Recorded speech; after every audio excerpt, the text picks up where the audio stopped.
What's going, guys? In today's video, we're going to go over 5 different geometry questions you are likely to miss and see on your next SAT. That's because SAT is an exam of repetition, meaning these 5 exact questions you're about to see, you're likely to see them on your next SAT with just different words, different numbers, and different shapes. However, the ways you would solve these questions would still remain the same because the underlying concepts for all of these questions you're about to see here and on your next SAT is all going to stay consistent. Nothing is changing. The only thing that's changing is the question itself with just different words and different numbers. How you would solve them would remain the same. So as we go through these 5 questions, I'm going to show you what these questions look like, how to solve them, and what to look out for when you see them on your next SAT. And as always, you can just sit back, relax, and watch how I solve these 5 questions. But what I would highly recommend is for you to print out a worksheet with these 5 questions on them. Try them yourself as you watch this video. Because getting better at the SAT is identical to how you get better at any kind of sport. You don't get better at tennis by watching other people play tennis. You have to go out in the field, play the tennis yourself, and that's how you get better. So, highly recommend you print these questions out and try them yourself as well.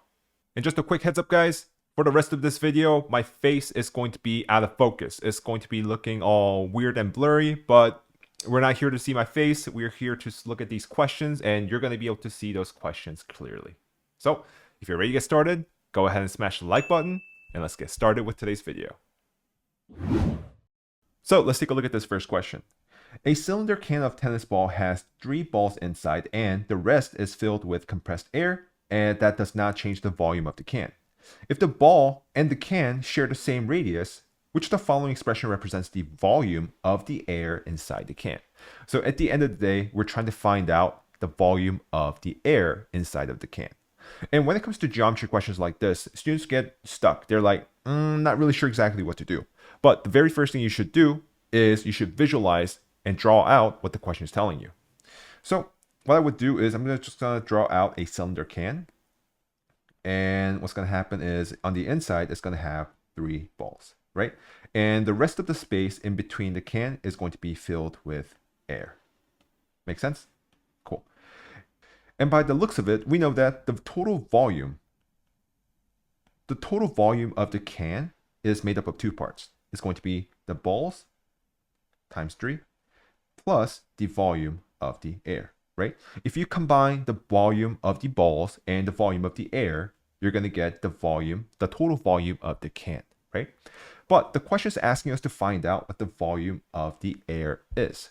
So how can we find out what the volume of the air is? Well, if we move the balls to the other side and set the equation equal to air, that's going to give us what the volume of the air is going to be. Meaning, if we do volume of can minus balls times 3, because we subtracted from this side and that side, that's how it ended up here. If we do that, so if we subtract the volume of the balls from the can, it's going to give us the volume of the air.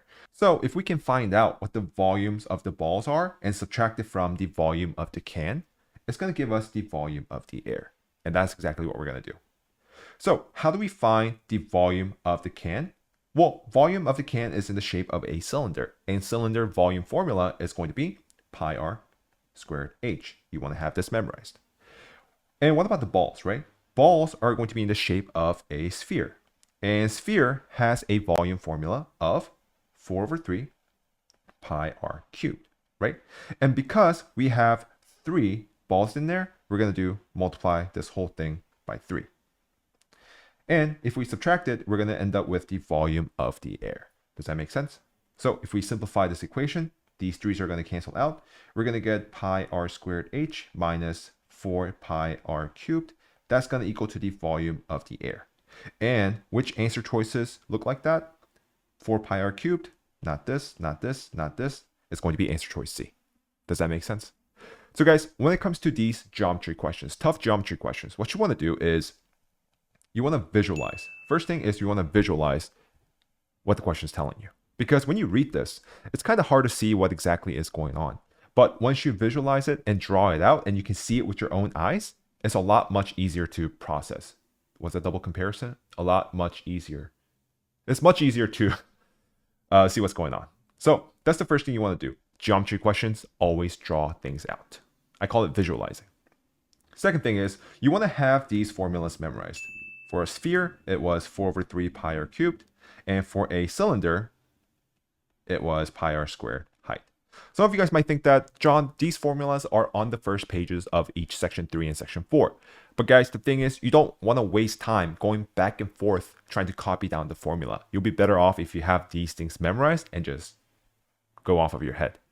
And if you have to go back to the first page and try to like copy them down, there's a chance that you might end up making mistakes.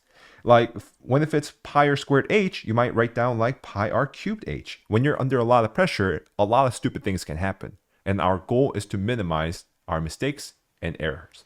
So have those things memorized. So the main takeaway from this question, geometry question, always visualize what's going on. It's going to help you see what you couldn't see before. And always have the formulas memorized. At the very minimum, have all the formulas memorized on the first page of section 3 and section 4. So if you're ready, let's go to the next question. The question says, in the figure above, cosine of x is 5/8. Which of the following is the value of cosine of y, right? So cosine of x, we're obviously dealing with trigonometry. And when it comes to trigonometry, you only need to know two things. First one is going to be 𝗙𝗿𝗲𝗲. Second thing is going to be complementary rule. Okay. And these things can be found in the trigonometry video that's in my channel. And by the looks of it, we know that this question is just simply testing us on the 𝗙𝗿𝗲𝗲. And when it comes to cosine, it's going to be cosine is adjacent over hypotenuse, right? So we know that 5 is going to be adjacent and 8 is going to be our hypotenuse from the angle x. So angle x over here, what's our adjacent going to be? Adjacent side is going to be AC, and it's going to have a length of 5. And what about the 8? Well, that's going to be our hypotenuse. So it's going to be 8 right there. Does that make sense? And the question is asking us to find the value of cosine of y, right? Again, cosine of y is going to be, again, same thing as adjacent over hypotenuse, but from the angle of y. And what's our adjacent going to be? Our adjacent is going to be BC. And our hypotenuse is going to be AB. And we know that our AB is equal to 8. But BC, that's something we don't know. So how can we find out what BC is? Because if we know what BC is, that's going to be our answer. So how can we find out what BC is? Let's take a look. I'm just going to erase all this. If you look over here, we see that we are given a right triangle and we're also given two sides. When you have a right triangle and when you have two sides that you know, then you can use Pythagorean theorem to find the missing third side. Okay? So whenever you have 90-degree angle in a triangle, whenever you have a right triangle plus you have two sides, you can use Pythagorean theorem to find the missing third side. So let's see how that works out. Pythagorean theorem is going to be a squared plus b squared is equal to c squared. A squared is going to be 5 squared plus b squared is going to be side bc squared is equal to hypotenuse squared, which is going to be 8 squared. So that's going to be 25 plus bc squared is equal to 64. And if we subtract 64 by 25, we're going to get bc squared is equal to how much? 39. Which means, just going to erase this, which means our bc is equal to root 39, right? So our bc is going to be square root 39.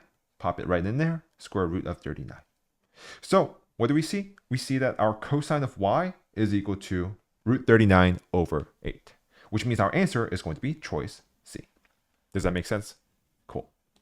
Guys, this is rather a simple question, but there's two main takeaways from this one. Whenever you see cosine or sine on the SAT, it's testing you on trigonometry. And when it comes to trigonometry, there's only two things you need to know. First one is the 𝗙𝗿𝗲𝗲. Second one is going to be the complementary rule.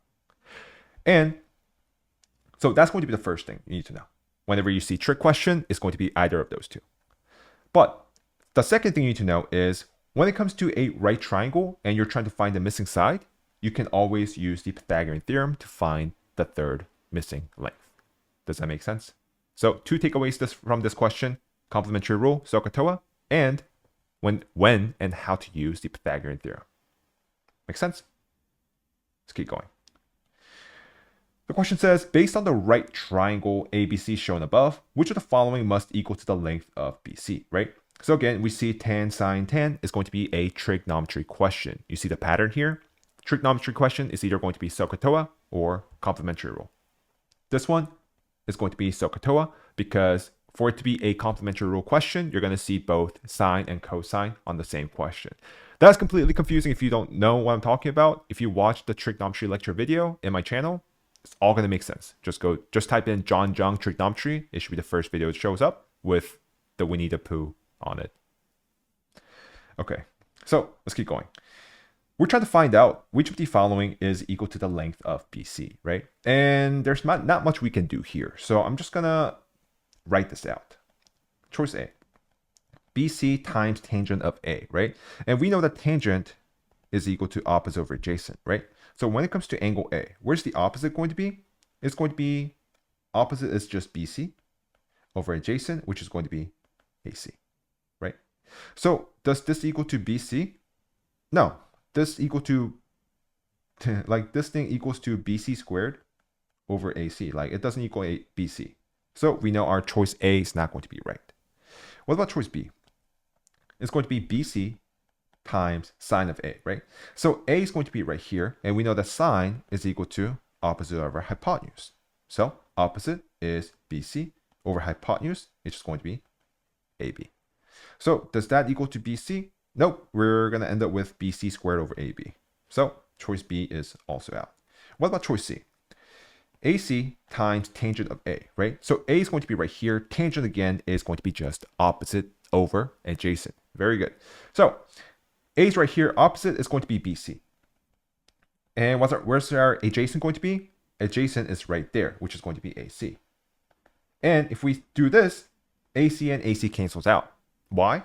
Because if we multiply this out, we're going to get AC times BC over AC, right? And that just cancels out. Just like how if it's like x times y over x is canceled out, it's the same thing. You can see these length as one of the variables. So coming back here, AC cancels out, we get BC, right? So we get that choice C is equal to BC, which means which of the following is the BC? Choice C is the answer. Does that make sense? Cool. So again, the main takeaway from this question, you want to understand sine, cosine, tangent. And if you can do that, you're going to be set. The second takeaway is you can cross out, wrong color. You can cross out side length like this right here. You can treat them as variables and cancel them out like so. Does that make sense? Cool. So let's go to the next question. The question says, a small shaded circle is placed tangent to the circumference and diameter of a bigger circle. Okay, so small circle right here that is shaded is placed tangent to the circumference and diameter of the bigger circle. Okay, so when it says a circle is tangent to these two things, it just means it touches at one point right there. That's what the word tangent means. It touches one time. Okay, touches the circumference once and diameter once. Okay, if the diameter of the bigger circle measures 4, right? So if the diameter of the bigger circle measures 4 right here, and the area of the unshaded region measures x pi, what's the value of x, right? So one thing I want to make clear before starting here is, you see this place right here? This is the unshaded region. And this small circle is where it's shaded. Does that make sense? So it kind of looks weird on the screen, but if you print out the worksheets, it's going to be very, very clear. So just keep that in mind. And let's get that erased out. So what's the value of x, right? So x pi, wrong color, unshaded region is equal to x pi. And we're looking for the value of x, right? So how can we find out what the x is? Well, if we can find out the area of the unshaded region, we can find out what x is. So if unshaded is, for example, like 9 pi, then we know that our x value is equal to 9, right? So our goal is to find out the area of the unshaded region so that we can figure out what x is. But how are we going to figure out the area of the unshaded region? Well, let's think about it like this. If we have a circle and let's say this much is shaded, right? How would we find out the area of the unshaded region? Well, if you think about it logically, we have this big circle, right? And if we subtract the area of the small circle, right? Small circle right here, it's going to give us the remainder of the areas, right? And the remainder of the areas is going to be this green portion right there, which is the unshaded portion of the circle. Does that make sense? From the whole circle, subtract the shaded portion, you're going to end up with the unshaded portion, right? So our goal is to find the area of the big circle, small circle, subtract it, and that will take us to the answer. And area of the circle is pretty simple. What's the formula? Pi r squared. Very good. So what's the area of the big circle? Well, what's the radius of the big circle? Diameter is 4, so radius is going to be half, which means it's going to be 2. So it's going to be pi 2 squared minus the small circle. What's the area of the small circle? Well, let's think about it. We know that the big circle has diameter of 4 and radius is going to be 2, right? If you think about it, this point to that point is a radius, but this point to that point is also a radius, right? So if we just draw it out like this, we know this length is also going to be 2, which is the diameter of the small circle. So if the diameter is 2, how do we find the radius of the small circle? It's going to be 1. It's just half of it. So small circle, what's the area going to be? Pi r squared, pi 1 squared, right? And that will give us the remainder, or the unshaded region. So if we do this out, we're going to get 4 pi minus pi is equal to 3 pi, right? 3 pi is the area that's remaining, or in our case, unshaded region. Does that make sense? So unshaded region is x pi, or it's going to be 3 pi, which means what's our x value going to be? Our x is 3. Does that make sense? So our answer is going to be choice C. So guys, when it comes to this question, the main takeaway is College Board doesn't do this like all the time, but it occasionally does this. What it does is it puts a circle inside of another circle. Let's erase that. So it puts a circle inside of another circle. And what you have to realize is that the radius of this big circle is going to be the same as the diameter of the small circle. And from that, you can figure out what the radius is for the small circle. Okay? So that's what you want to mainly take away from this question. Okay? So let's go to the next question. Last question. The question says, based on the polygon shown above, which of the following is the value of x, right? So x, x, x right there. And we're given this weird shape. I'm not even sure exactly what to call this. But the thing is, we have a bunch of the angles inside, and we're looking for a value of x, right? So how can we find out the value of x? Well, essentially, x is an angle, right? Because x is an angle, we can kind of assume that this question is testing us on the angles. And if you don't know where to start, just write out and organize the information out. So if I look at all the angles here, we have 4 of 110, right? So 110 times 4 plus we have x's, x plus 8x right there. And if we add that all up, it's going to give us the total angle, right? Add up all the angles, you're going to get the total angle inside the shape. And let's say we know what the total angle is. If we know what the total angle is, let's say it's like 1000, then we can just solve for what x is, because x is the only unknown variable. If x is the only unknown variable in the whole equation, we can just simplify the equation, set what x is equal to, and find out what x is, right? So that would be possible if we know what the total angle is inside of this shape. But this is such an odd shape that we don't really know what the total angle would be. We know like rectangle is going to be 360 and triangle is going to be 180, but that we haven't seen that before. So how can we find out the total angle? Well, you have learned it from the program that the total angle formula is going to be 180 and minus 2, right? This is the formula you can use to find the total angle in any given shape, whether it looks like this or whether it looks like anything. As long as you know the number of sides in any given shape, you can find out what the total angle is by using the total angle formula. So let's take a look at this one right here. what's the total angle going to be? Well, what's the total number of sides? 1, 2, 3, 4, 5, 6, 7, right? So it has 7 sides total. So total angle can be calculated by 180 times number of sides minus 2, which is going to be 180 times 5, which is going to be 900. So from that, we know that our total angle is going to be 900. Okay? And from here, we have the full equation, and x is the only unknown variable, so we can solve for x and get our answer. So if we combine the like terms, that's going to be 2x plus 8x, that's going to be 10x, plus 110 times 4, 440. That's equal to how much? 900, right? And if we subtract the numbers, 440 on both sides, we're going to get 10x is equal to 460. And we know that if we subtract out, let's move this. And if we divide by 10 on both sides, we know that x is equal to, canceling out, zeros out, we get 46. Okay, so what's the value of x? X is equal to 46. Does that make sense?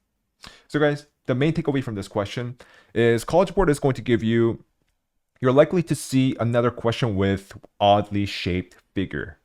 And you wanna know how to find the total angle in any of those given shapes.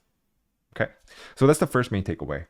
And the second main takeaway is, if you look at the question, you read the question and you have no idea how to solve this question, just write something out. Just kind of organize all your informations down. Because once you start organizing informations down, you get to see what you couldn't see before, and that will take you eventually to the answer. Make sense? So guys, make sure you understand these 5 questions, because SAT is an exam of repetition. You're going to see these questions again with different words and different numbers. And if you haven't tried them yet yourself, go ahead down below in the description box and go download a worksheet, print it out, and try them again yourself, because that's how you get better. It's like sports. You don't get better by watching other people play. You get better by actually doing it yourself. So let me know what you guys thought about these videos. Were they helpful? Not helpful? Could be better? What could be changed? What could be done differently? Let me know in the comment section down below. So that's going to be it. Let's keep on prepping. I'll see you on the next one.